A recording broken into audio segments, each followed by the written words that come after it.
ದಾಂಡೇಲಿ ತಾಲೂಕಿನ ಆಲೂರಿನಲ್ಲಿ ಸಂಭ್ರಮದಿಂದ ನಡೆದ ದಾಂಡೇಲಿ ತಾಲೂಕು 3ನೇ ಕನ್ನಡ ಸಾಹಿತ್ಯ ಸಮ್ಮೇಳನ. ಮರಾಠಿ ಭಾಷಿಕರ ಊರಲ್ಲಿ ಕನ್ನಡದ ಕಲರವ. ಸಂಸ್ಕಾರ ಸಂಸ್ಕೃತಿ ಮಾಯವಾಗುತ್ತಿದೆ. ಡಾಕ್ಟರ್ ಪ್ರಜ್ಞಾ ಮತ್ತಿಹಳ್ಳಿ ಅಭಿಮತ. ನಾವು ನಮ್ಮ ಮಕ್ಕಳಿಗೆ ನೆರೆಯವರನ್ನು ಪ್ರೀತಿಸುವುದು ಕಲಿಸುತ್ತಿಲ್ಲ. ಪರಸ್ಪರ ಸಂಬಂಧಗಳನ್ನು ಬೆಸೆಯುವ ಬೀಜವನ್ನು ಬಿತ್ತುತ್ತಿಲ್ಲ. ಮನುಷ್ಯ ಸಂಬಂಧಗಳಿಗೆ ನಮ್ಮ ಕೈಯಾರೆ ನಾವೇ ಕದವಿಟ್ಟುಕೊಂಡಿದ್ದೇವೆ. ಪರಿಣಾಮವಾಗಿ ಇಂದು ಸಂಸ್ಕಾರ ಸಂಸ್ಕೃತಿ ಮಾಯವಾಗುತ್ತಿದೆ ಎಂದು ಹಿರಿಯ ಸಾಹಿತಿ ಧಾರವಾಡದ ಡಾಕ್ಟರ್ ಪ್ರಜ್ಞಾ ಮತ್ತಿಹಳ್ಳಿ ಅವರು ಹೇಳಿದರು. ಅವರು ಆಲೂರಿನಲ್ಲಿ ಶುಕ್ರವಾರ ನಡೆದ ದಾಂಡೇಲಿ ತಾಲೂಕು 3ನೇ ಕನ್ನಡ ಸಾಹಿತ್ಯ ಸಮ್ಮೇಳನವನ್ನು ಉದ್ಘಾಟಿಸಿ ಮಾತನಾಡುತ್ತಿದ್ದರು. ನಮ್ಮ ಜೊತೆ ಉಳಿಯುವುದು ನಾವು ಮಾಡುವ ಕೆಲಸಗಳು ಮಾತ್ರ. ಮನುಷ್ಯರಾಗಿ ಬದುಕುವುದು ಮುಖ್ಯವೇ ಹೊರತು ಅಂಕ ಪಡೆದು ವಿದೇಶಕ್ಕೆ ಹಾರಿ ಬದುಕುವುದು ಮುಖ್ಯವಲ್ಲ. ರ್ಯಾಂಕ್ ಪಡೆದು ವಿದೇಶಕ್ಕೆ ಹೋದವರು ತಂದೆ ತಾಯಿಗಳನ್ನು ನೋಡಿಕೊಳ್ಳುತ್ತಿಲ್ಲ. ಕಡಿಮೆ ಅಂಕ ಪಡೆದು ಶ್ರಮ ಜೀವನ ನಡೆಸುತ್ತಾ ಊರಲ್ಲಿ ಇರುವವರು ಇವತ್ತು ತಂದೆ ತಾಯಿಗಳಿಗೆ ಹಾಗೂ ಊರಿನ ಬಡ ಜನರಿಗೆ ನೆರವಾಗುತ್ತಿದ್ದಾರೆ. ಸಾಹಿತ್ಯ ಎಂದರೆ ಕೇವಲ ಬರೆಯುವುದಷ್ಟೇ ಅಲ್ಲ, ಅದು ಮನುಷ್ಯನಿಗೆ ಒಂದು ಜೀವಪರವಾದ ಬದುಕನ್ನು ಕೊಡುವುದು ಕೂಡ ನಿಜವಾದ ಸಾಹಿತ್ಯವಾಗಿದೆ. ಆಲೂರಿನಂತಹ ಪುಟ್ಟ ಹಳ್ಳಿಯಲ್ಲಿ ಇಷ್ಟು ದೊಡ್ಡ ಪ್ರಮಾಣದಲ್ಲಿ ಸಾಹಿತ್ಯ ಸಮ್ಮೇಳನವನ್ನು ಸಂಘಟಿಸಿ ಮರಾಠಿ ಭಾಷಿಕರೇ ಹೆಚ್ಚಿರುವ ಗ್ರಾಮೀಣ ಭಾಗದಲ್ಲಿ ಕನ್ನಡದ ಕಂಪು ಪಸರಿಸುವ ಕೆಲಸ ಮಾಡಿದ ಕನ್ನಡ ಸಾಹಿತ್ಯ ಪರಿಷತ್ತಿನ ಕಾರ್ಯ ಸಾರ್ಥಕವಾಗಿದೆ ಎಂದರು. ಜಿಲ್ಲೆಯ ಕನ್ನಡ ಸಾಹಿತ್ಯ ಪರಿಷತ್ BN ವಾಸರೆಯವರ ಸಾರಥ್ಯದಲ್ಲಿ ಅತ್ಯುತ್ತಮವಾಗಿ ಹಾಗೂ ಮಾದರಿಯಾಗಿ ಕನ್ನಡದ ಕಾರ್ಯಕ್ರಮಗಳನ್ನು ಆಯೋಜಿಸಿಕೊಂಡು ಬರುತ್ತಿದೆ. ಜಿಲ್ಲೆಯ ಕನ್ನಡ ಸಾಹಿತ್ಯ ಪರಿಷತ್ ಹೊಸತನದ ಕಾರ್ಯಕ್ರಮಗಳ ಮೂಲಕ ರಾಜ್ಯಕ್ಕೆ ಮಾದರಿಯಾಗಿದೆ ಎಂದರು. ದ್ವಾರಗಳನ್ನು ಉದ್ಘಾಟಿಸಿದ ದಾಂಡೇಲಿ ನಗರಸಭೆಯ ಅಧ್ಯಕ್ಷರಾದ ಅಶ್ಫಾಕ್ ಶೇಖ್ ಅವರು ಮಾತನಾಡಿ, ಸಾಹಿತ್ಯ ಸಮ್ಮೇಳನಗಳು ನಿಜಕ್ಕೂ ನಮಗೊಂದು ಬದುಕಿನ ಪಾಠವನ್ನು ಕಲಿಸುತ್ತದೆ. ಕನ್ನಡದ ಬಗ್ಗೆ ಪ್ರತಿಯೊಬ್ಬರಿಗೂ ಕಾಳಜಿ ಇರಬೇಕು. ಕನ್ನಡ ಕಟ್ಟುವ ಕೆಲಸ ಎಲ್ಲರಿಂದಾಗಬೇಕು. ನಾವು ನಮ್ಮ ಮಕ್ಕಳಿಗೆ ಶಿಕ್ಷಣದ ಜೊತೆಗೆ ಆದರ್ಶ ಸಂಸ್ಕಾರ ಸಂಸ್ಕೃತಿಯನ್ನು ತಿಳಿಸುವ ಗುರುತರವಾದ ಜವಾಬ್ದಾರಿಯನ್ನು ಸಮರ್ಪಕವಾಗಿ ನಿರ್ವಹಿಸಬೇಕೆಂದು ಇದೇ ಸಂದರ್ಭದಲ್ಲಿ ಕರೆ ನೀಡಿದರು. ತಹಶೀಲ್ದಾರ್ ಶೈಲೇಶ್ ಪರಮಾನಂದ್ ಅವರು ಮಾತನಾಡಿ, ಆಲೂರು ಎಂಬ ಗ್ರಾಮೀಣ ಭಾಗದಲ್ಲಿ ನಡೆದ ದಾಂಡೇಲಿ ತಾಲೂಕು ಕನ್ನಡ ಸಾಹಿತ್ಯ ಸಮ್ಮೇಳನ ಜಿಲ್ಲಾ ಮಟ್ಟದ ಸಮ್ಮೇಳನಕ್ಕೆ ಕಡಿಮೆ ಇಲ್ಲದ ರೀತಿಯಲ್ಲಿ ನಡೆದಿದೆ. ಸಾಹಿತ್ಯ ಜೀವನ ಪ್ರೀತಿಯನ್ನು ಕೊಡುವ ಕೆಲಸ ಮಾಡುತ್ತದೆ ಎಂದರು. ಪೌರಾಯುಕ್ತರಾದ ವಿವೇಕ್ ಬನ್ನೆ ಅವರು ಮಾತನಾಡಿ, ಇಂದಿನ ನಮ್ಮ ಮಕ್ಕಳು ಓದುವ ಸಂಸ್ಕೃತಿಯಿಂದ ದೂರವಾಗುತ್ತಿದ್ದಾರೆ. ಮಕ್ಕಳಿಗೆ ನಮ್ಮ ನಾಡಿನ ಸಾಹಿತಿಗಳ ಜೀವನ ಚರಿತ್ರೆಯ ಬಗ್ಗೆ ತಿಳಿಸಿಕೊಡುವ ಕೆಲಸವಾಗಬೇಕು. ಪಾಲಕರು ತಮ್ಮ ಮಕ್ಕಳಲ್ಲಿ ಸಾಹಿತ್ಯದ ಅಭಿರುಚಿಯನ್ನು ಮೂಡಿಸಬೇಕು ಎಂದರು. ಸಮ್ಮೇಳನದ ಸರ್ವಾಧ್ಯಕ್ಷರಾದ US ಪಾಟೀಲ್ ಅವರು ಮಾತನಾಡಿ, ಮನುಷ್ಯನಿಗೆ ಬಾಹ್ಯವಾದ ಸೌಂದರ್ಯಕ್ಕಿಂತ ಅಂತರಂಗದ ಸೌಂದರ್ಯವೇ ಮುಖ್ಯವಾಗಿದೆ. ಪ್ರತಿಯೊಬ್ಬ ಮನುಷ್ಯನಿಗೂ ಮುಖ ಸೌಂದರ್ಯಕ್ಕಿಂತ ಮನಸ್ಸಿನ ಸೌಂದರ್ಯವೇ ಮಹತ್ವವಾಗಿದೆ. ಜೀವನದಲ್ಲಿ ನಾವು ಏನು ಮಾಡಿದ್ದೇವೆ ಎನ್ನುವುದು ನಾವು ಸತ್ತ ನಂತರ ನಮ್ಮ ಸತ್ಕಾರ್ಯಗಳ ಬಗ್ಗೆ ಜನರಾಡಿಕೊಳ್ಳುವ ಹಾಗೆ ಒಳ್ಳೆಯ ಕೆಲಸವನ್ನು ಮಾಡಬೇಕು. ಸ್ವಾರ್ಥದ ಬದುಕು ಶಾಶ್ವತವಾಗಲಾರದು. ದಾಂಡೇಲಿ ತಾಲೂಕಿನ ಗ್ರಾಮೀಣ ಭಾಗದ ಜನರ ಬದುಕು ಹಸನಾಗಿಸುವ ನಿಟ್ಟಿನಲ್ಲಿ ಕೆರೆಗಳಿಗೆ ನೀರು ತುಂಬುವ ಕೆಲಸಕ್ಕೆ ಮಹತ್ವವನ್ನು ನೀಡಬೇಕಾಗಿದೆ. ವಿಶ್ವದ ನಕಾಶೆಯಲ್ಲಿ ಪ್ರಮುಖ ಪ್ರವಾಸಿ ಕೇಂದ್ರವಾಗಿ ಗುರುತಿಸಿಕೊಂಡಿರುವ ದಾಂಡೇಲಿಗೆ ವಿಶೇಷ ಪ್ಯಾಕೇಜ್ ಘೋಷಣೆಯನ್ನು ಮಾಡಬೇಕು. ಗ್ರಾಮೀಣ ಭಾಗದ ರಸ್ತೆ ಹಾಗೂ ಇತರ ಮೂಲಸೌಕರ್ಯಗಳಿಗೆ ಹೆಚ್ಚಿನ ಆದ್ಯತೆಯನ್ನು ನೀಡಬೇಕು. ಕೆಲಸ ನೀಡುವ ಉದ್ಯಮಗಳನ್ನು ಪುನರಾರಂಭಿಸಬೇಕು ಎಂದು ಒತ್ತಾಯಿಸಿದರು. ಸಮ್ಮೇಳನದ ಸರ್ವಾಧ್ಯಕ್ಷತೆಗೆ ನನ್ನನ್ನು ಆಯ್ಕೆ ಮಾಡಿರುವುದು ನನ್ನ ಜೀವನದ ಸೌಭಾಗ್ಯ. ಉತ್ತರ ಕನ್ನಡ ಜಿಲ್ಲಾ ಕನ್ನಡ ಸಾಹಿತ್ಯ ಪರಿಷತ್ ಹಾಗೂ ತಾಲೂಕು ಘಟಕಗಳು ಇಡೀ ಜಿಲ್ಲೆಯಲ್ಲಿ ಕನ್ನಡದ ಕೆಲಸವನ್ನು ಅತ್ಯಂತ ಕ್ರಿಯಾಶೀಲವಾಗಿ ಬದ್ಧತೆಯಿಂದ ಮಾಡಿಕೊಂಡು ಬರುತ್ತಿದೆ. ನನ್ನಂತಹ ಒಬ್ಬ ಹಿರಿಯ ಪತ್ರಕರ್ತರನ್ನು ಗುರುತಿಸಿ ಗೌರವಿಸಿರುವುದು ಈ ಜಿಲ್ಲೆಯ ಪತ್ರಕರ್ತರನ್ನು ಗುರುತಿಸಿ ಗೌರವಿಸಿದಂತಾಗಿದೆ ಎಂದರು. ಮಾಜಿ ಜಿಲ್ಲಾ ಪಂಚಾಯತ್ ಸದಸ್ಯರಾದ ವಾಮನ್ ಮಿರಾಶಿ ಅವರು, ಕನ್ನಡ ನಮ್ಮ ತಾಯಿ ಭಾಷೆ. ಮಧುರ ಕಂಠದ ಭಾಷೆಯಾಗಿರುವ ಕನ್ನಡವನ್ನು ಅನ್ಯ ಭಾಷಿಗರು ಕೂಡ ಸುಲಲಿತವಾಗಿ ಕಲಿಯಲು ಸಾಧ್ಯ ಎಂದರಲ್ಲದೆ, ಆಲೂರಿನ ಜನತೆ ಈ ಸಮ್ಮೇಳನದ ಯಶಸ್ಸಿಗೆ ಅತ್ಯಂತ ಅಭಿಮಾನದಿಂದ ಶ್ರಮಿಸಿದ್ದಾರೆ ಎಂದರು. ನಿಕಟಪೂರ್ವ ಸಮ್ಮೇಳನದ ಅಧ್ಯಕ್ಷರಾದ KL ಜಮಾದಾರ್ ಅವರು ಧ್ವಜವನ್ನು ಹಸ್ತಾಂತರಿಸಿ ಶುಭ ಕೋರಿ ಮಾತನಾಡಿದರು. ಪುಸ್ತಕ ಮಳಿಗೆಯನ್ನು ಉದ್ಘಾಟಿಸಿದ ಆಲೂರು ಗ್ರಾಮ ಪಂಚಾಯತ್ ಅಧ್ಯಕ್ಷೆ ನೂರ್ ಜಹಾನ್ ನದಾಫ್, ತಾಲೂಕ್ ಪಂಚಾಯತ್ ಕಾರ್ಯನಿರ್ವಹಣಾಧಿಕಾರಿ ಟಿ.ಸಿ. ಹಾದಿಮನಿ, ಗ್ರಾಮ ಪಂಚಾಯತ್ ಉಪಾಧ್ಯಕ್ಷೆ ನಾಗರತ್ನ ನಾಯ್ಕ್, ನಗರಸಭೆಯ ಉಪಾಧ್ಯಕ್ಷೆ ಶಿಲ್ಪಾ ಕೋಡೆ, ಸಹಾಯಕ ಅರಣ್ಯ ಸಂರಕ್ಷಣಾಧಿಕಾರಿ ಸಂತೋಷ್ ಚವ್ಹಾಣ್, ವೆಸ್ಟ್ ಕೋಸ್ಟ್ ಕಾಗದ ಕಾರ್ಖಾನೆಯ ಸಾರ್ವಜನಿಕ ಸಂಪರ್ಕ ವಿಭಾಗದ ಉಪ ಪ್ರಧಾನ ವ್ಯವಸ್ಥಾಪಕರಾದ ರಾಘವೇಂದ್ರ ಜೆ.ಆರ್., ಜಿಲ್ಲಾ ಕನ್ನಡ ಸಾಹಿತ್ಯ ಪರಿಷತ್ತಿನ ಕೋಶಾಧ್ಯಕ್ಷರಾದ ಮುರ್ತುಜಾ ಹುಸೇನ್ ಆನೆ ಹೊಸೂರ್ ಅವರು ಶುಭಾಶಯವನ್ನು ಕೋರಿ ಮಾತನಾಡಿದರು. ತಾಲೂಕ್ ಪಂಚಾಯತ್ ಮಾಜಿ ಸದಸ್ಯರಾದ ಗಿರೀಶ್ ಹೊಸೂರ್, ಹಿರಿಯ ಸಾಹಿತಿ ದುಂಡಪ್ಪ ಗೂಳೂರ್, ಸರ್ಕಾರಿ ನೌಕರರ ಸಂಘದ ದಾಂಡೇಲಿ ತಾಲೂಕು ಘಟಕದ ಅಧ್ಯಕ್ಷರಾದ ಸುರೇಶ್ ನಾಯಕ್, ಪ್ರಾಥಮಿಕ ಶಾಲಾ ಶಿಕ್ಷಕರ ಸಂಘದ ಅಧ್ಯಕ್ಷರಾದ ಸತೀಶ್ ನಾಯಕ್ ಬಾವಿಕೇರಿ ಮೊದಲಾದವರು ಉಪಸ್ಥಿತರಿದ್ದರು. ಆಶಯ ನುಡಿಗಳನ್ನಾಡಿದ ಜಿಲ್ಲಾ ಕನ್ನಡ ಸಾಹಿತ್ಯ ಪರಿಷತ್ತಿನ ಅಧ್ಯಕ್ಷರಾದ ಬಿ.ಎನ್. ವಾಸರೆ ಅವರು, ಆಲೂರಿನಂತಹ ಪುಟ್ಟ ಗ್ರಾಮದಲ್ಲಿ ಈ ಸಮ್ಮೇಳನವನ್ನು ಯಶಸ್ವಿಯಾಗಿ ಸಂಘಟಿಸಲು ಜೊತೆಯಾದ ಪ್ರತಿಯೊಬ್ಬ ಗ್ರಾಮಸ್ಥರಿಗೂ ಕೂಡ ಈ ಸಮ್ಮೇಳನ ಅರ್ಪಣೆಯಾಗಬೇಕು.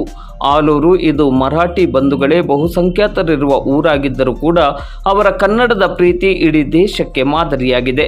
ಭಾಷಾ ಬಾಂಧವ್ಯಕ್ಕೆ ಆಲೂರು ನಿಜಕ್ಕೂ ಮಾದರಿಯಾಗಿದೆ. ಬೆಳಗಾವಿಯಂತಹ ಪ್ರದೇಶದಲ್ಲಿ ಭಾಷೆಯ ಹೆಸರಿನಲ್ಲಿ ಸಂಘರ್ಷಗಳು ನಡೆಯುವ ಸಂದರ್ಭದಲ್ಲಿ ಆಲೂರು ಮಾದರಿ ಗ್ರಾಮವಾಗಿ ಗಮನ ಸೆಳೆಯುತ್ತಿದೆ. ಸಾಹಿತ್ಯ ಪರಿಷತ್ತಿನ ಮೂಲಕ ಎಲ್ಲರನ್ನು ಒಳಗೊಳ್ಳುವ, ಎಲ್ಲರನ್ನು ಪ್ರೀತಿಸುವ ಕೆಲಸವನ್ನು ಮಾಡಲಾಗುತ್ತಿದೆ ಎಂದರು. ದಾಂಡೇಲಿ ಕನ್ನಡ ಸಾಹಿತ್ಯ ಪರಿಷತ್ತಿನ ತಾಲೂಕು ಘಟಕದ ಅಧ್ಯಕ್ಷರಾದ ನಾರಾಯಣ್ ನಾಯ್ಕ್ ಸ್ವಾಗತಿಸಿದರು. ಗೌರವ ಕಾರ್ಯದರ್ಶಿ ಗುರುಶಾಂತ್ ಜಡೆ ಹಿರೇಮಠ ಸಂದೇಶವನ್ನು ವಾಚಿಸಿದರು. ನಾಗೇಶ್ ಆರ್ ನಾಯ್ಕ್ ವೇದಿಕೆ ಮತ್ತು ದ್ವಾರಗಳನ್ನು ಪರಿಚಯಿಸಿದರು. ಉಪನ್ಯಾಸಕರಾದ ಎನ್.ವಿ. ಪಾಟೀಲ್ ಅವರು ಸಮ್ಮೇಳನದ ಸರ್ವಾಧ್ಯಕ್ಷರನ್ನು ಪರಿಚಯಿಸಿದರು. ಗೌರವ ಕಾರ್ಯದರ್ಶಿ ಪ್ರವೀಣ್ ನಾಯ್ಕ್ ವಂದಿಸಿದರು. ಆಶಾ ದೇಶಪಾಂಡಾರಿ ಹಾಗೂ ಸುಭಾಷ್ ನಾಯ್ಕ್ ಕಾರ್ಯಕ್ರಮವನ್ನು ನಿರೂಪಿಸಿದರು. ಸಂಜೆ ನಡೆದ ಕಾರ್ಯಕ್ರಮದಲ್ಲಿ ವಿವಿಧ ಕ್ಷೇತ್ರಗಳಲ್ಲಿ ಅನುಪಮ ಸಾಧನೆಯನ್ನು ಮಾಡಿದ ಸಾಧಕರಾದ ಡಾಕ್ಟರ್ ಶೇಖರ್ ಹಂಚಿನಾಳ್ಮಠ್, ಸುರೇಶ್ ನಾಯಕ್, ಸೀಮಾ ಕಿಣಿ, ಜಾನು ಸಗ್ಗು ಪಾವಣೆ, ಹನುಮಂತ್ ಕಾರ್ಗಿ, ಶಿವರಾಜ್ ಎಂ ಗೋಣಿ, ದೀಪಾಲಿ ಸಾಮಂತ್, ಮಹಂತೇಶ್ ಅಂದಕಾರ್, ಅರ್ಜುನ್ ಕಾಮ್ರೇಕರ್, ಭರಮಣ್ಣ ಹನುಮಂತ್ ಕದಂ, ಪ್ರಕಾಶ್ ಪಿಶಾಳೆ ಮತ್ತು ರಾಮಪ್ಪ ಎಚ್ ಸಿದ್ದರವರನ್ನು ಗೌರವಪೂರ್ವಕವಾಗಿ ಸನ್ಮಾನಿಸಲಾಯಿತು. ಸಮಾರೋಪ ಸಮಾರಂಭದ ಅಧ್ಯಕ್ಷತೆಯನ್ನು ಕನ್ನಡ ಸಾಹಿತ್ಯ ಪರಿಷತ್ತಿನ ಜಿಲ್ಲಾಧ್ಯಕ್ಷರಾದ ಬಿ.ಎನ್. ವಾಸರೆ ಅವರು ವಹಿಸಿದ್ದರು. ಹಿರಿಯ ಸಾಹಿತಿಗಳಾದ ಡಾಕ್ಟರ್ ಆರ್.ಜಿ. ಹೆಗಡೆ ಅವರು ಸಮಾರೋಪ ನುಡಿಗಳನ್ನು ಆಡಿದರು. ಯು.ಎಸ್. ಪಾಟೀಲ್ ಅವರು ಸಮ್ಮೇಳನದ ಅಧ್ಯಕ್ಷರ ನುಡಿಗಳನ್ನಾಡಿದರು. ಕಾರ್ಯಕ್ರಮದಲ್ಲಿ ಮುಖ್ಯ ಅತಿಥಿಗಳಾಗಿ ಬ್ಲಾಕ್ ಕಾಂಗ್ರೆಸ್ ಅಧ್ಯಕ್ಷರಾದ ಮೋಹನ್ ಹಲ್ವಾಯಿ, ಬಿಜೆಪಿ ದಾಂಡೇಲಿ ತಾಲೂಕು ಘಟಕದ ಅಧ್ಯಕ್ಷರಾದ ಬುಧವಂತಗೌಡ ಪಾಟೀಲ್, ವೆಸ್ಟ್ ಕೋಸ್ಟ್ ಕಾಗದ ಕಾರ್ಖಾನೆಯ ಸಾರ್ವಜನಿಕ ಸಂಪರ್ಕಾಧಿಕಾರಿ ರಾಜೇಶ್ ತಿವಾರಿ, ಕಲಾಶ್ರೀ ಸಂಸ್ಥೆಯ ಅಧ್ಯಕ್ಷರಾದ S. Prakash Shetty, Sirsi urban bank ನಿರ್ದೇಶಕರಾದ ಟಿ.ಎಸ್. ಬಾಲಾಮಣಿ, ಕರ್ನಾಟಕ ರಾಜ್ಯ ಕೊಂಕಣಿ ಸಾಹಿತ್ಯ ಅಕಾಡೆಮಿಯ ಮಾಜಿ ಅಧ್ಯಕ್ಷರಾದ ಆರ್.ಪಿ. ನಾಯ್ಕ್, ಹೆಸ್ಕಾಂ ಸಹಾಯಕ ಕಾರ್ಯನಿರ್ವಾಹಕ ಅಭಿಯಂತರರಾದ ದೀಪಕ್ ನಾಯ್ಕ್, ದಾಂಡೇಲಪ್ಪ ದೇವಸ್ಥಾನದ ಅರ್ಚಕರಾದ ಅರ್ಜುನ್ ದೇವಪ್ಪ ಮಿರಾಶಿ, ಅಂಬೇವಾಡಿ ಗ್ರಾಮ ಪಂಚಾಯತ್ ಅಧ್ಯಕ್ಷರಾದ ಜೆ.ಇ. ಪ್ರಕಾಶ್, ಕೋಗಿಲ್ಬನ ಗ್ರಾಮ ಪಂಚಾಯತ್ ಅಧ್ಯಕ್ಷರಾದ ಪಾರ್ವತಿ ಹರಿಜನ್, ಅಂಬಿಕನಗರ ಗ್ರಾಮ ಪಂಚಾಯತ್ ಅಧ್ಯಕ್ಷರಾದ ಮೇಧಾ ಗೌಡ, ದಾಂಡೇಲಪ್ಪ ಕೃಷಿ ಪತ್ತಿನ ಸೇವಾ ಸಹಕಾರಿ ಸಂಘದ ಮುಖ್ಯ ಕಾರ್ಯನಿರ್ವಾಹಕರಾದ ಕೃಷ್ಣ ಪೂಜಾರಿ, ಕರ್ನಾಟಕ ಸಂಘದ ಪ್ರಧಾನ ಕಾರ್ಯದರ್ಶಿ ಕೀರ್ತಿ ಗಾಂವ್ಕರ್, ಹೆಸ್ಕಾಂ ಮೇಲ್ವಿಚಾರಕರಾದ ಗೋಪಾಲ್ ಮಿರಾಶಿ, ಬಗರ್ ಹುಕುಂ ಸದಸ್ಯರಾದ ಎಚ್.ಬಿ. ಪರಶುರಾಮ್, ಹೆಸ್ಕಾಂ ನಿವೃತ್ತ ಅಧಿಕಾರಿ ವಿಠಲ್ ಸೂರ್ಯವಂಶಿ ಮೊದಲಾದವರು ಭಾಗವಹಿಸಿದ್ದರು. ಕಾರ್ಯಕ್ರಮದಲ್ಲಿ ನಮ್ಮೊಳಗಿನ ದನಿ ದಾಂಡೇಲಿ ಎಂಬ ವಿಚಾರಗೋಷ್ಠಿ ಹಾಗೂ ಕವಿ ಕಾವ್ಯ ಸಮಯ ಕಾರ್ಯಕ್ರಮವು ಜರುಗಿತು. ಕಾರ್ಯಕ್ರಮ ಮುಗಿದ ಬಳಿಕ ಸಂಜೆ ಶಾಲಾ ವಿದ್ಯಾರ್ಥಿಗಳು ಹಾಗೂ ಸ್ಥಳೀಯ ವಿವಿಧ ಕಲಾ ತಂಡಗಳಿಂದ ಸಾಂಸ್ಕೃತಿಕ ಕಾರ್ಯಕ್ರಮಗಳು, ರಸಮಂಜರಿ, ನೃತ್ಯ ಕಾರ್ಯಕ್ರಮಗಳು ಜರುಗಿತು.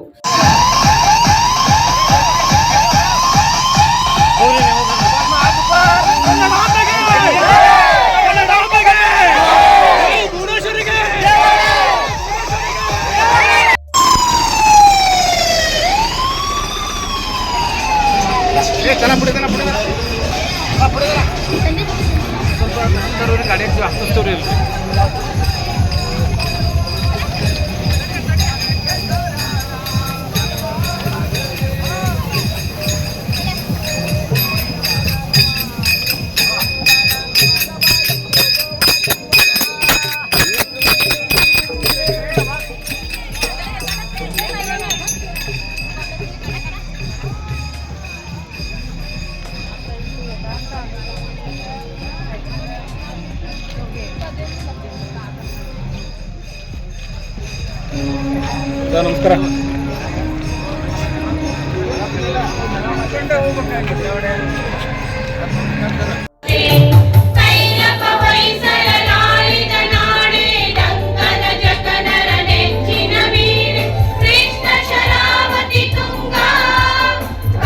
ಇವತ್ತೇನಾದ್ರೂ ಈ ಸಮ್ಮೇಳನ ಈ ರೀತಿಯಾಗಿ ಒಂದು ಕನ್ನಡದ ಹಬ್ಬದ ರೀತಿಯಲ್ಲಿ ಮೆರಗನ್ನ ತಂದಿದೆ ಅಂತ ಆದ್ರೆ ಅದು ನನ್ನ ಈ ಆಲೂರಿನ ಜನತೆಯ ಎಲ್ಲ ಶ್ರಮ ಮತ್ತು ಅದರ ಸಾರ್ಥಕತೆ ಅಂತ ಹೇಳಿಕೆ ಬಯಸ್ತೀನಿ.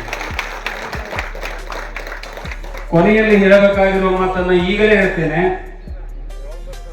ಈ ಸಮ್ಮೇಳನ ಯಶಸ್ವಿ ಆಗಿದೆ ಅಂತ ಹೇಳಿಕೆ ನನಗೇನು ಭಯ ಇಲ್ಲ, ಬೇಸರ ಇಲ್ಲ. ಹಾಗೆ ಯಶಸ್ವಿಯಾದ ಈ ಸಮ್ಮೇಳನವನ್ನ ಅಥವಾ ಯಶಸ್ವಿಯಾಗಿ ನಡೆಯುತ್ತಿರುವ ಈ ಸಮ್ಮೇಳನವನ್ನ ನನ್ನ ಆಲೂರಿನ ಜನತೆಯ ಮಡಿಲಿಗೆ ಅರ್ಪಿಸ್ತಾ ಇದ್ದೇನೆ. ಬಂಧುಗಳೇ, ಈ ಬಾರಿ ದಾಂಡೇಲಿ ತಾಲೂಕಾ 3ನೇ ಕನ್ನಡ ಸಾಹಿತ್ಯ ಸಮ್ಮೇಳನವನ್ನ ಎಲ್ಲಿ ಮಾಡಬೇಕು ಅಂತ ಹೇಳಿ ವಿಚಾರ ಮಾಡ್ತಾ ಇದ್ದೀನಿ.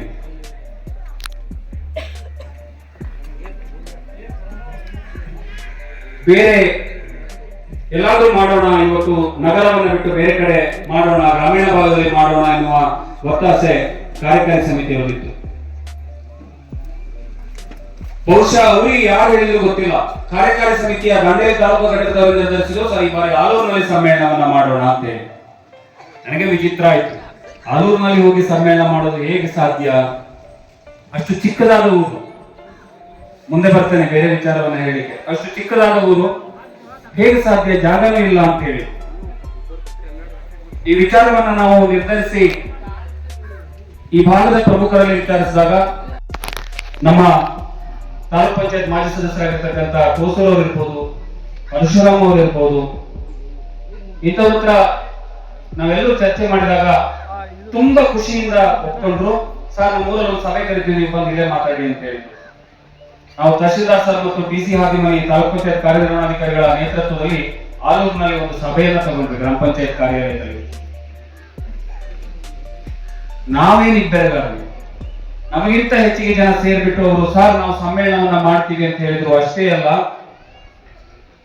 ಗೊತ್ತಾಗಬೇಕು ಜನಕ್ಕೆ, ನಾನು ಹೇಳಲೇಬೇಕು, ಆ ಸಮ್ಮೇಳನದ ಊಟ ಮತ್ತು ಉಪಹಾರದ ಜವಾಬ್ದಾರಿ ತಮ್ಮದೇ ಎನ್ನುವ ಮಾತನ್ನ ಅವರಾಗಿ ಘೋಷಣೆಯನ್ನ ಮಾಡಿದ್ರು. ಇದು ಗ್ರಾಮೀಣ ಜನರ ಒಡಲೊಳಗಿರುವ ಪ್ರೀತಿ. ನಾನು ಕೂಡ ಗ್ರಾಮದಿಂದಲೇ ಬಂದವನು, ಬೆಳೆದದ್ದು ನಗರದಲ್ಲಿ ಆದ್ರೂ ಕೂಡ. ಆದ್ರೆ ಆ ನಗರ ಪ್ರೀತಿಯಲ್ಲಿರುವ ಆ ಪ್ರೀತಿಯ ಸೊಗಡೆ ಬೇರೆ, ಗ್ರಾಮೀಣದಲ್ಲಿರುವ ಪ್ರೀತಿಯ ಸೊಗಡೆ ಬೇರೆ. ನಗರದಲ್ಲಿ ಮುಖದಲ್ಲಿ ಪ್ರೀತಿ ಇದ್ರೆ ಗ್ರಾಮೀಣ ಭಾಗದಲ್ಲಿ ಎದೆಯಲ್ಲಿ ಪ್ರೀತಿ ಇರ್ತದೆ. ಆ ಎದೆಯೊಳಗಿನ ಪ್ರೀತಿಯನ್ನ ಇವತ್ತು ನಮಗೆ ಧಾರೆ ಎರೆದಿದ್ದಾರೆ ಆಲೂರಿನ ಜನ. ನಾನಿಲ್ಲಿ ಒಬ್ಬರ ಹೆಸರನ್ನು ತಗೊಂಡು ಒಬ್ಬರ ಹೆಸರನ್ನು ಬಿಟ್ರೆ ಬಹುಶಃ ಕೆಲವರಿಗೆ ಬೇಸರ ಆಗಬಹುದು ಅನ್ನೋ ಕಾರಣಕ್ಕಾಗಿ ಯಾರ ಹೆಸರನ್ನು ತಗೊಳ್ತಾ ಇಲ್ಲ. ಕಣ್ಮುಂದೆ ಎಲ್ಲ ಆಲೂರಿನ ಜನರೇ ಕೊಂಡಾಡ್ತಾ ಇದ್ದಾರೆ. ಹಾಗಾಗಿ ಬಹುಶಃ ನನಗೆ ಅದರ ಹೆಸರು ತಗೊಳ್ಳುವ ಅಗತ್ಯ ಇಲ್ಲ ಅಂದುಕೊಂಡಿದ್ದೀನಿ. ಇನ್ನೊಂದನ್ನ ಹೇಳ್ಬೇಕು ಬಂದ್ರೆ, ಆಲೂರಿನ ಜನರಿಗೆ ಗೊತ್ತು, ಹೊರಗಡೆಯವರಿಗೆ ಎಷ್ಟು ಜನರಿಗೆ ಗೊತ್ತಿದೆ ಗೊತ್ತಿಲ್ಲ. ಬಹುಶಃ 95ಕ್ಕೂ ಹೆಚ್ಚಿನ ಪರ್ಸೆಂಟೇಜ್ ಜನ ಇಲ್ಲಿ ಮರಾಠ ಬಂಧುಗಳು. ಹೌದಲ್ಲ ಸರ್? ನಾವು ನಮ್ಮ ನಾಡಿನಲ್ಲಿ ಕಾಣ್ತೇವೆ, ಅದು ಗಡಿಗಾಗಿ, ನುಡಿಗಾಗಿ, ಧರ್ಮಕ್ಕಾಗಿ, ಜಾತಿಗಾಗಿ, ಬಣ್ಣಕ್ಕಾಗಿ, ಬದುಕಿಗಾಗಿ ಸಂಘರ್ಷಗಳನ್ನ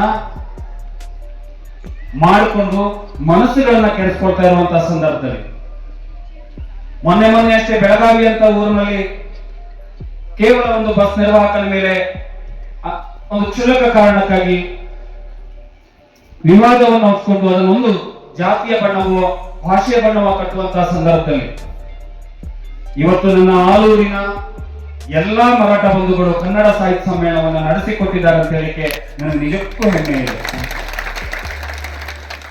ನಾನು ಹಿಂದಿನಿಂದಲೂ ಹೇಳ್ತಾ ಇದ್ದೆ, ಈಗಲೂ ಹೇಳ್ತಾ ಇದ್ದೀನಿ, ಧರ್ಮ ಸಂಘರ್ಷ ಇರೋದು ಧರ್ಮಗಳ ನಡುವೆ ಅಲ್ಲ, ಭಾಷಾ ಸಂಘರ್ಷ ಇರೋದು ಭಾಷೆಗಳ ನಡುವೆ ಅಲ್ಲ, ಜಾತಿ ಸಂಘರ್ಷ ಇರೋದು ಜಾತಿಗಳ ನಡುವೆ ಅಲ್ಲ, ಗಡಿಯ ಸಂಘರ್ಷ ಇರುವುದು ಆ ರಾಜ್ಯಗಳ ನಡುವೆ ಅಲ್ಲ, ಆ ಎರಡು ಮನಸ್ಥಿತಿಗಳ ನಡುವೆ ಸಂಘರ್ಷ ಇದೆ. ನಾವು ಇದನ್ನು ಅರ್ಥ ಮಾಡ್ಕೋಬೇಕು. ಅದು ಧರ್ಮಗಳ ನಡುವಿರುವ ಮನಸ್ಥಿತಿಗಳ ನಡುವೆ, ಅದು ಗಡಿಗಳ ನಡುವಿರುವ ಮನಸ್ಥಿತಿಗಳ ನಡುವೆ ಸಂಘರ್ಷ ಇದೆ ಅನ್ನೋದನ್ನ ಅರ್ಥ ಮಾಡ್ಕೋಬೇಕು.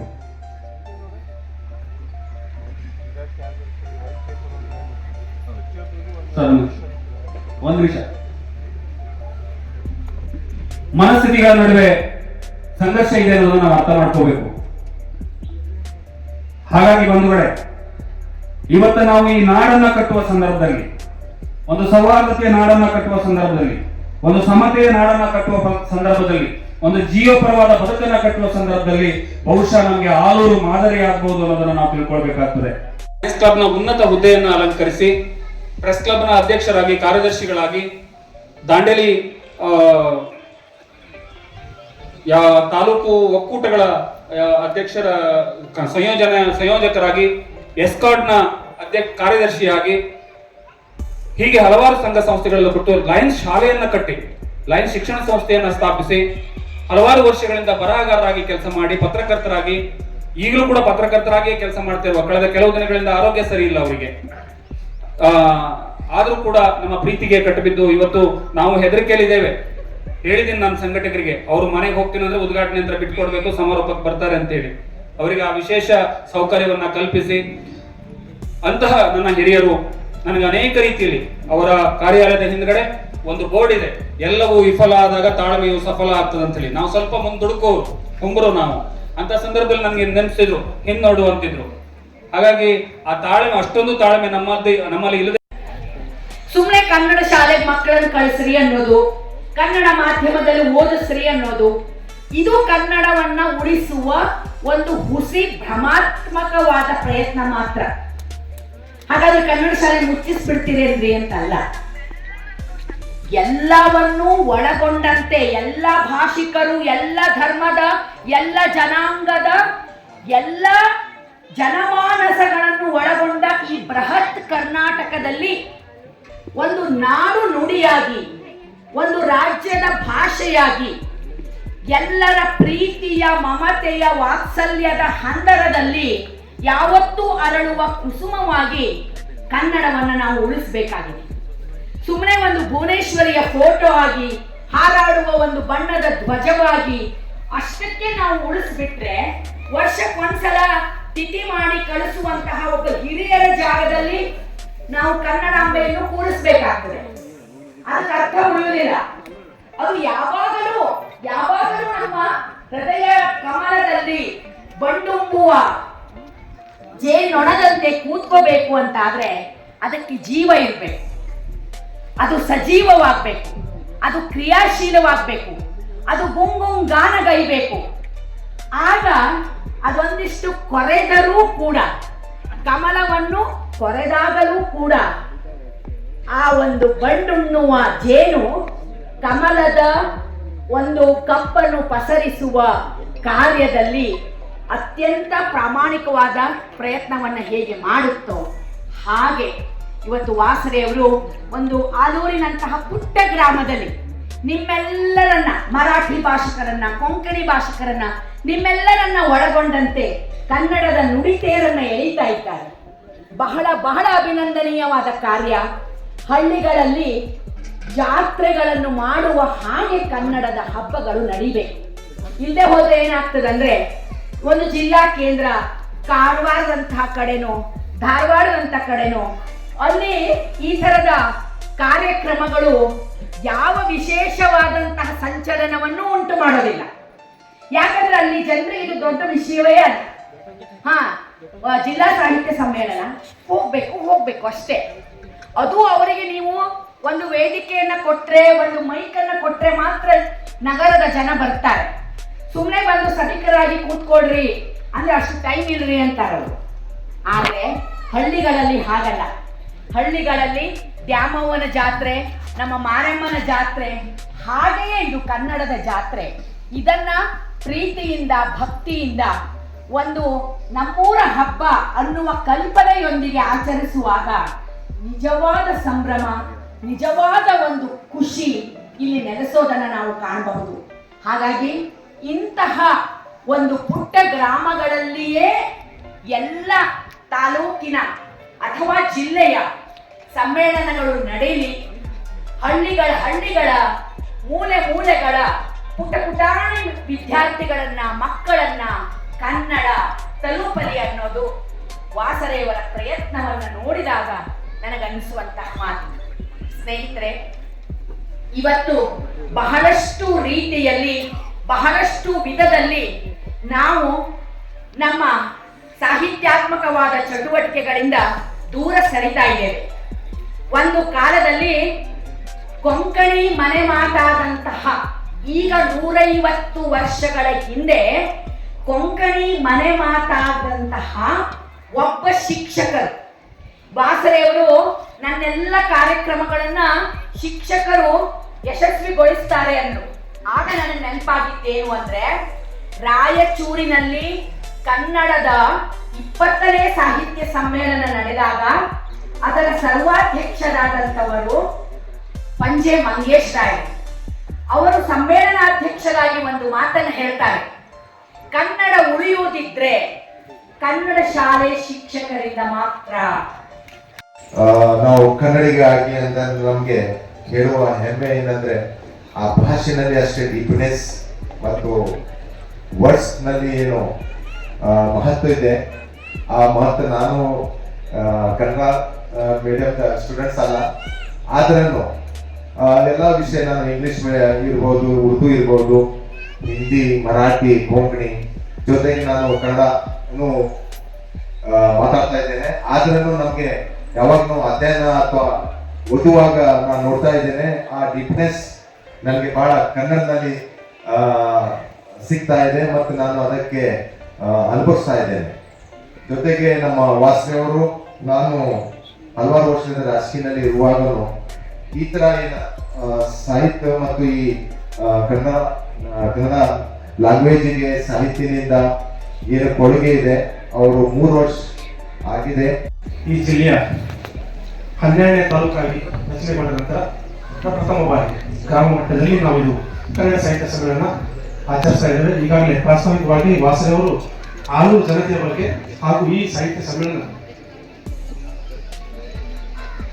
ಆದ ಸಕ್ಸಸ್ ಬಗ್ಗೆ ಹೇಳಿದ್ದಾರೆ. ಅದೇ ರೀತಿಯಾಗಿ ಉದ್ಘಾಟಕರಾದಂಥ ಡಾಕ್ಟರ್ ಪ್ರಜ್ಞಾ ಮೇಡಮ್ ಅವರು ಸಹಿತ ಬಹಳ ವಿಜೃಂಭಣೆಯಿಂದ ತಮ್ಮ ಭಾಷಣ ಮಾಡಿದ್ದಾರೆ. ಯಾಕಂದ್ರೆ ಇಲ್ಲಿರುವಂತ ನನ್ನ ಅನ್ಸೋತಿಗೆ ಗ್ರಾಮಸ್ಥರಿಗಿಂತ ಹೆಚ್ಚಿನ ಶಿಕ್ಷಕರು ಬಹಳ 100% ಖುಷಿಯಾಗಿದ್ದಾರೆ ಅಂತ ನನ್ನ ಭಾವನೆ. ಯಾಕಂದ್ರೆ ಅವರು 30ಕ್ಕೆ 3, 40ಕ್ಕೆ 4 ಅಂಕಗಳನ್ನು ಗಳಿಸುವ ಬಗ್ಗೆ IQ ಮತ್ತೆ EQ ಏನು ಪ್ರಸ್ತಾಪ ಮಾಡಿದ್ದಾರೆ. ಅದು ನಿಜವಾಗ್ಲೂ ಎಲ್ಲ ಶಿಕ್ಷಕರಲ್ಲಿ ತಮ್ಮ ಮನಸ್ಸಲ್ಲಿ ಅದೊಂದು ಇಟ್ಕೊಂಡು ತಾವು ಮಕ್ಕಳಿಗೆ 100ಕ್ಕೆ 100ರಷ್ಟು ಈ ಒಂದು ಸಾಧನೆಯನ್ನ ಮಾಡ್ತೀರಂತ ಈ ಮೂಲಕ ಹೇಳುತ್ತಾ, ಅದೇ ರೀತಿಯಾಗಿ ವಾಸುದೇವ್ ಸಹಿತ ತಮ್ಮ ಪ್ರಾಥಮಿಕ ಭಾಷಣದಲ್ಲಿ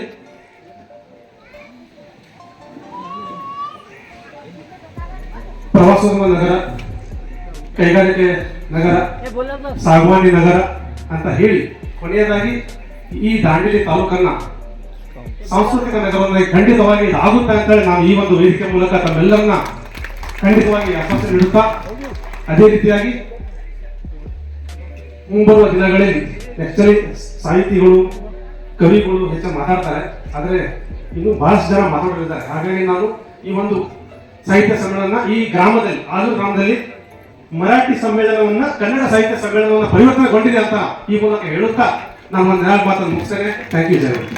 ಎರಡು ಜೀರಿಗೆ ಬೆಳೆಯೋಣ, ಭೂಮಿ ತಾಯಿನ ಎದ್ದು ಒಂದು ಗಳಿಗೆ ನೆನೆಯೋಣ ಅಂತ ಹೇಳಿದಾಗೆ, ಏಕಪ್ಪ ಅಂತಂದ್ರೆ ನಮ್ಮ ಕನ್ನಡ ಸಾಹಿತ್ಯ ಸಮ್ಮೇಳನದ ಆಮೋದನ ಪತ್ರಿಕೆಯಲ್ಲಿ ತುಂಬಾ ಚೆನ್ನಾಗಿ ಒಂದು ಟ್ಯಾಗ್ಲೈನ್ ಕೊಟ್ಟಿದ್ದಾರೆ, ಬದುಕೆಂಬ ದಾರಿಗೆ ಸಾಹಿತ್ಯವೆಂಬ ದೀವಿಗೆ ಅಂದ್ಬಿಟ್ಟು. ಯಾಕಪ್ಪ ಅಂತಂದ್ರೆ ಭೂಮಿಯನ್ನು ಬಿಟ್ಟು ಬದುಕಿಲ್ಲ. ನಾನು ಆವಾಗ ಹೇಳಿದಂಗೆ ತ್ರಿಪದಿಯಂತೆ ಭೂಮಿಯನ್ನು ಬಿಟ್ಟು ಬದುಕಿಲ್ಲ, ಬದುಕನ್ನು ಬಿಟ್ಟು ಜನಪದ ಇಲ್ಲ. ಅಂದ್ರೆ ಇದು ಗ್ರಾಮೀಣ ಸೊಗಡಿನಲ್ಲಿ ಮಾಡಿರ್ತಕ್ಕಂಥ ವಿಶೇಷವಾದ ಒಂದು ಕನ್ನಡ ಸಾಹಿತ್ಯ ಪರಿಷತ್ತಿನ ಸಮ್ಮೇಳನ. ಯಾಕೆ ಹೇಳ್ತಾನಪ್ಪ ಅಂತಂದ್ರೆ ಜನಪದ ಬಿಟ್ಟು ಜನಪದ ಸಾಹಿತ್ಯವಿಲ್ಲ.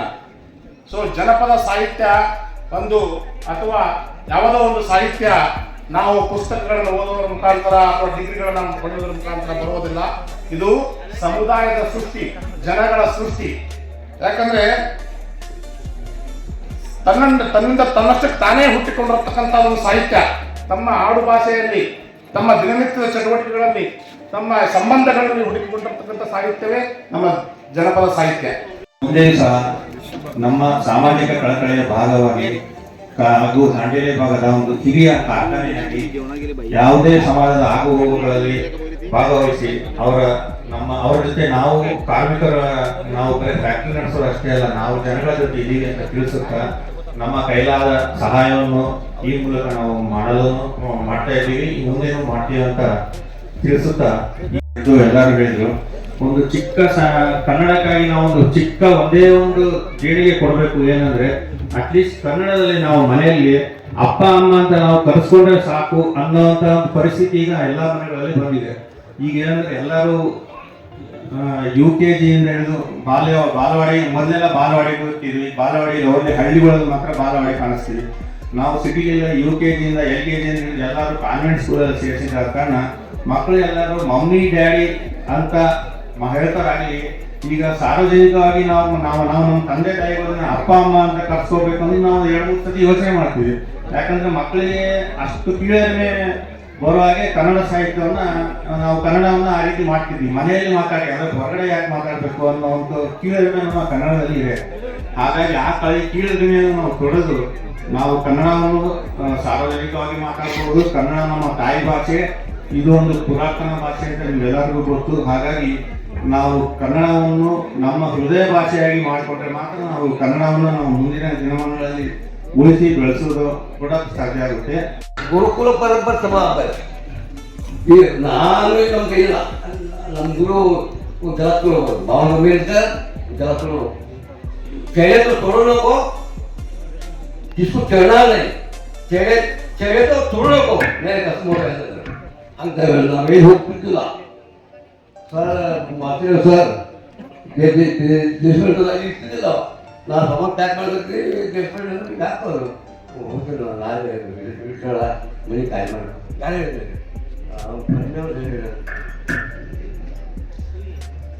ಫೋನ್ ಕುತ್ಕೊಂಡು ಹೇಳಿದ್ರು.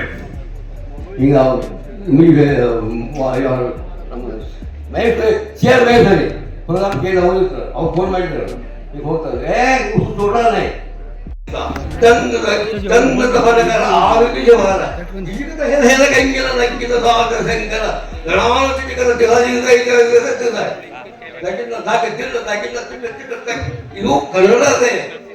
ಉತ್ತರ ಕನ್ನಡ ಜಿಲ್ಲಾ ಒಂದು ಸಮ್ಮೇಳನ, 3 ಸಮ್ಮೇಳನಗಳು ಯಶಸ್ವಿಯಾದಂತಹ 3 ಸಮ್ಮೇಳನಗಳು. ಒಂದನೇದು ಜೋಳದಲ್ಲಿ ಅಂದ್ರೆ ಉಳಿವಿ ಕ್ಷೇತ್ರದಲ್ಲಿ, 2ನೇದು ಹೊನ್ನಾವರದಲ್ಲಿ, 3ನೇದು ಸಿರ್ಸಿಯಲ್ಲಿ ಯಶಸ್ವಿ ಒಂದು ಜಿಲ್ಲಾ ಸಮ್ಮೇಳನ ಮಾಡುವುದರೊಂದಿಗೆ ಅದಲ್ಲದೆ ಇವತ್ತು ಈ ವರ್ಷ 10 ಸಮ್ಮೇಳನಗಳು, ಈ ಹಿಂದೆ 22 ಸಮ್ಮೇಳನಗಳು ಅಂದ್ರೆ ಪ್ರತಿ ತಾಲೂಕಿನಲ್ಲಿ ವರ್ಷ 11-12 ಸಮ್ಮೇಳನಗಳು. ಇದುವರೆಗೂ 3 ವರ್ಷ ಅವಧಿಯಲ್ಲಿ 30 ತಾಲೂಕು ಸಮ್ಮೇಳನಗಳು, 3 ಜಿಲ್ಲಾ ಸಮ್ಮೇಳನಗಳು ಯಶಸ್ವಿಯಾಗಿ ನಡೆದು ಮಾನ್ಯ ರಾಜ್ಯ ಅಧ್ಯಕ್ಷರಿಂದಲೇ ಪ್ರಶಂಸೆಯನ್ನ ಪತ್ರ ಪಡೆದಿದೆ. ನಮ್ಮ ಉತ್ತರ ಕರ್ನಾಟಕದ ಉತ್ತರ ಕನ್ನಡ ಜಿಲ್ಲೆಯ ಒಂದು ಪರಿಷತ್ತು ಅಂತ ಹೇಳ್ಕೊಳ್ಳಕ್ಕೆ ನಾನು ಒಬ್ಬ ಪದಾಧಿಕಾರಿಯಾಗಿ ಹೇಳಲಿಕ್ಕೆ ನನಗೆ ಅಭಿಮಾನ ಅನ್ನಿಸ್ತಾ ಇದೆ. ಒಂದು ಅದಕ್ಕೆ ರೂಪರೇಷೆಗಳನ್ನು ಕೆಲವೊಂದು ರೂಪರೇಷೆ ಮಾಡಿದ್ದೇವೆ. ಆದರೂ ಕೂಡ ನನಗೆ ಅದು ಸಮಾನ ಆಗಿಲ್ಲ.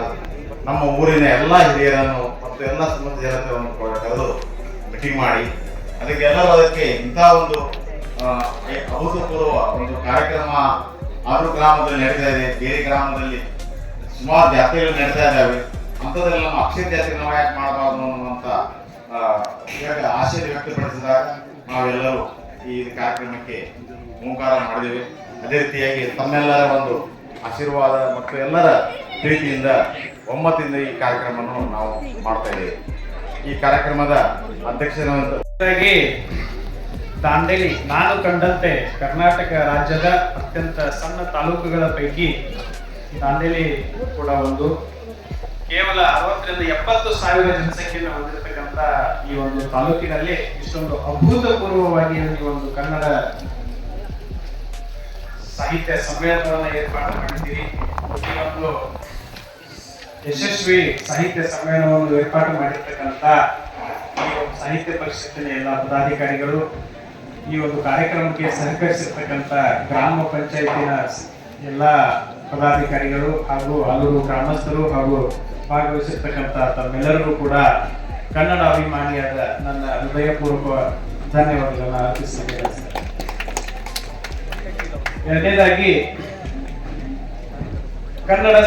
ಕನ್ನಡ ಭಾಷೆಯು ವಿಶ್ವದ ಅತ್ಯಂತ ಶ್ರೀಮಂತ ಭಾಷೆಗಳ ಪೈಕಿ ಕನ್ನಡ ಭಾಷೆ ಕೂಡ ಒಂದು ಅಂತ ನಾನು ಹೇಳಲಿಕ್ಕೆ ಬಯಸ್ತೇನೆ.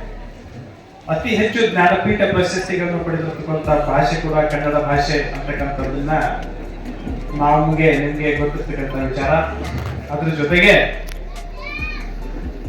ಸಹಸ್ರ ವರ್ಷಗಳ ಇತಿಹಾಸವನ್ನು ಹೊಂದಿರತಕ್ಕಂಥ ಕನ್ನಡ ಭಾಷೆ ಜೊತೆಗೆ ಕನ್ನಡ ಸಾಹಿತ್ಯವು ಕೂಡ ಸಹಸ್ರ ವರ್ಷಕ್ಕಿಂತ ಹೆಚ್ಚು ವರ್ಷಗಳ ಇತಿಹಾಸವನ್ನು ಹೊಂದಿದೆ. ಆದಿಕವಿ ಪಂಪ, ರನ್ನ, ಪೊನ್ನ, ಜನ್ನ, ಕುಮಾರವ್ಯಾಸರ ಮಹಾ ಕಾವ್ಯಗಳಿಂದ ಹಿಡಿದು ಕಾರಂತ, ಕುವೆಂಪು, ಕರ್ನಾಟಕದ ಮಹಾಕೃತಿಗಳವರೆಗೆ ಈ ಕನ್ನಡ ಭಾಷೆಯ ಶ್ರೀಮಂತಿಕೆಯನ್ನ ಪ್ರಸ್ತುತಪಡಿಸ್ತವೆ ಹಾಗೂ ಈ ಕನ್ನಡಿಗರ ಹೋರಾಟ, ಒಂದು ಕನ್ನಡಿಗರ ಆಶಯ ಆಕಾಂಕ್ಷೆಗಳನ್ನ ಪ್ರತಿಬಿಂಬಿಸುತ್ತವೆ ಅಂತಕ್ಕಂಥ ಮಾತನ್ನ ನಾನು ಹೇಳಬಯಸ್ತೇನೆ. ದಾಂಡೇಲಿ ತಾಲೂಕು ನಿಸರ್ಗದ ಮಡಿಲಲ್ಲಿ ಕಣ್ಣ ಮನಸ್ಸನ್ನು ಒಂದುಗೂಡಿಸಿ ಉತ್ತರ ಕನ್ನಡ ಜಿಲ್ಲೆಯ ಕಸಪ ಕನ್ನಡ ತೇರಿನ ಸಾರಥಿ ಸ್ಥಾನ ಅಲಂಕರಿಸಿ ವಿನೂತನ ಕಾರ್ಯಕ್ರಮಗಳನ್ನು ರೂಪಿಸಿ ಕನ್ನಡ ಭಾಷೆ, ಸಾಹಿತ್ಯ, ನೆಲ, ಜಲ ಇವುಗಳ ರಕ್ಷಣೆಗೆ, ಬೆಳವಣಿಗೆಗೆ ಮಹತ್ವದ ಕೊಡುಗೆ ನೀಡಿದ ಕಸಪ ಜಿಲ್ಲಾಧ್ಯಕ್ಷ ಬಿ ಎನ್ ವಾಸುದೇವರ ಕಾರ್ಯ ಶ್ಲಾಘನೀಯ. ಈ ಸಂದರ್ಭದಲ್ಲಿ ನನಗೆ ಗೌರವ ನೀಡಿ ಸಮ್ಮೇಳನ ಸರ್ವಾಧ್ಯಕ್ಷರನ್ನಾಗಿ ಆಯ್ಕೆ ಮಾಡಿದ ಕಸಪ ಜಿಲ್ಲಾಧ್ಯಕ್ಷರಿಗೆ, ಕಾರ್ಯಕಾರಿ ಸಮಿತಿ ಸದಸ್ಯರಿಗೆ, ತಾಲೂಕಿನ ಕಸಪ ಸದಸ್ಯರಿಗೆ, ಕಸಪದ ಎಲ್ಲ ಜಿಲ್ಲೆಯ ಯುವ ಸದಸ್ಯರಿಗೆ ಗೌರವಪೂರ್ವಕ ನಮನಗಳು. ದಾಂಡೇಲಿ ತಾಲೂಕಿನ ಸಮಸ್ತ ಕನ್ನಡಕ್ಕಾಗಿ ದುಡಿಯುವ ಸಹೃದಯ ಮನಸ್ಸುಗಳಿಗೆ, ಅಲ್ಲದೆ ಸಮ್ಮೇಳನ ಆತಿಥ್ಯ ವಹಿಸಿದ ಆಲೂರಿನ ಸಮಸ್ತ ಗ್ರಾಮದ ಹಿರಿಯ ಗ್ರಾಮಸ್ಥರಿಗೆ ನಾನು ಹೃತ್ಪೂರ್ವಕವಾದ ಗೌರವವನ್ನು ಸಲ್ಲಿಸುತ್ತೇನೆ. ಕನ್ನಡ ಭಾಗದವರಿಗೆ ಕನ್ನಡ ಕಲಿಸುವ ತರಗತಿಗಳನ್ನು, ಅದರಲ್ಲೂ ಕನ್ನಡ ಕಲಿಯಬೇಕೆಂಬ ಆಸಕ್ತಿಯುಳ್ಳ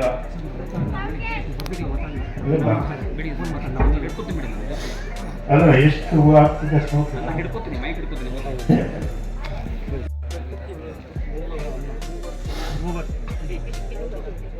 ಕನ್ನಡ ಓದು ಬರಹ ಕಲಿಸುವ ತಾಲೂಕಿನ ಸಾಕ್ಷರತಾ ಆಂದೋಲನ ಸಂಯೋಜನೆ ಮಾಡಿದ ಕಾರ್ಯ ನನಗೆ ತೃಪ್ತಿ ತಂದಿದೆ.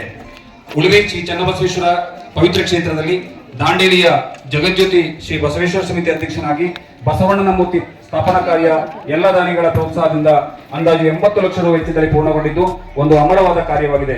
ವಿಜಯಪುರದ ಜ್ಞಾನಯೋಗಿ ಶ್ರೀ ಸಿದ್ದೇಶ್ವರ ಸ್ವಾಮೀಜಿ ನಡೆದಾಡುವ ದೇವರೆಂಬ ಖ್ಯಾತಿಯ ಮಹಾಪುರುಷರಿಂದ ಮೂರ್ತಿಯ ಭೂಮಿ ಪೂಜೆಯನ್ನ ಮಾರ್ಚ್ 10 2019 ಮಾರ್ಚ್ 10 ಮಾಡಲಾಯಿತು. ಈ ಕಾರ್ಯಕ್ಕೆ ಸಹಕರಿಸಿದ ಎಲ್ರಿಗೂ ಕೋಟಿ ನಮನಗಳು.